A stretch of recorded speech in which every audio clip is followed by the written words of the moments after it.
Réunion avec Alexandra Sanson, secrétaire locale, et Charles Lopin, secrétaire académique.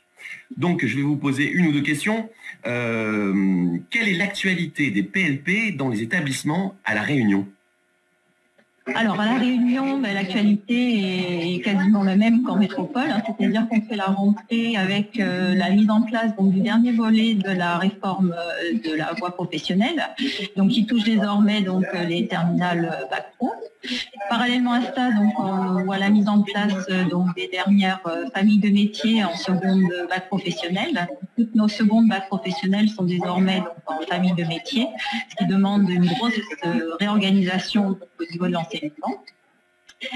On a également à faire face au déploiement de tous les nouveaux dispositifs, co-intervention, accompagnement renforcé, chef-d'œuvre sur tous les niveaux d'enseignement désormais, sur les 2 années de CAP et sur les 3 années de Bac Pro. Des dispositifs qui nécessitent de travailler en commun entre collègues en interdisciplinarité, mais sans qu'il ait été prévu d'heures particulières de concertation. Donc ça provoque une charge de travail particulièrement importante chez l'ensemble de nos collègues et une grosse fatigue à ce niveau-là. Ce sont des dispositifs très chronophages et qui ont été mis en place au détriment des enseignements professionnels et enseignement général, puisque ces heures ont été prises sur les heures qui étaient allouées avant aux disciplines. Donc, ça devient très très compliqué, voire impossible dans certaines disciplines de finir les programmes, puisque les programmes, eux, n'ont pas été allégés. Les heures ont été allégées, mais pas les programmes. Voilà. Donc, ça a vraiment une influence sur la qualité de la formation qu'on peut fournir à nos jeunes. Et ce problème de la qualité de la formation est d'autant plus important qu'à La Réunion, on a un gros problème de qualification et un gros problème de chômage en fait, qui touche encore plus nos jeunes qu'en métropole. On est à un taux de chômage qui frôle les 60% chez les moins de 26 ans, et donc la formation professionnelle restait un des leviers pour ces élèves. C'est une formation qui est relativement plébiscitée par les familles et par les élèves eux-mêmes. Et ça reste attractif, mais les moyens qui sont mis en face ne sont pas augmentés, ni les moyens humains, ni les moyens matériels. Voilà. Donc un contexte un petit peu compliqué, comme partout ailleurs, je l'imagine, qui nécessite plus que jamais d'être sur le terrain, de pouvoir répondre aux inquiétudes et aux questions de nos collègues. Le travail au quotidien.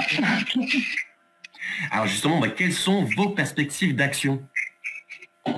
Alors, avant de répondre à la question, moi je voulais juste redonner quelques éléments sur la représentativité de notre syndicat à La Réunion.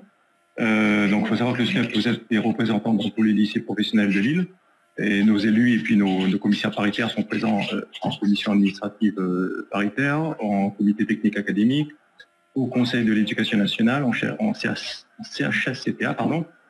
Et nous avons aussi une représentante au Césaire.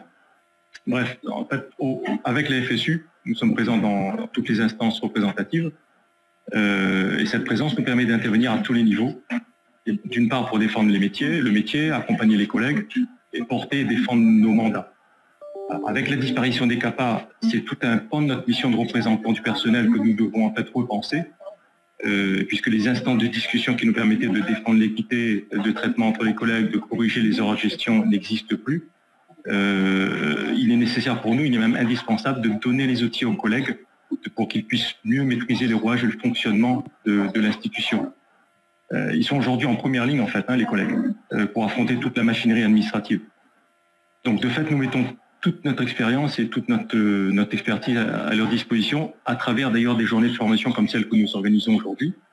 Donc, cette semaine, nous profitons de la venue de notre secrétaire général, Sigrid Gérardin, qui a fait un stage mardi et qui reproduit le même stage sur la réforme en cours, donc la réforme de la voie professionnelle.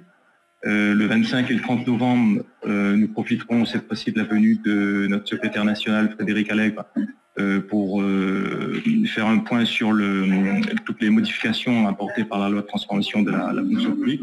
Donc, on fait un point sur les rendez-vous de carrière, voilà, faire un stage très, très concret sur la carrière. Les 22 novembre et 2 décembre, donc cette fois-ci, nous ferons 2 journées spécifiques à destination des contractuels.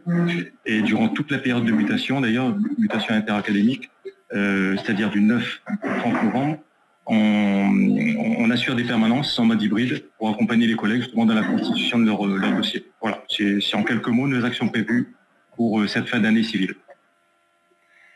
Eh bien, écoutez, c'est parfait. Je vous remercie, ça fait du bien d'avoir des nouvelles de la Réunion. Et je vous dis à bientôt. À très bientôt, merci à vous. Merci. Au revoir. Au revoir.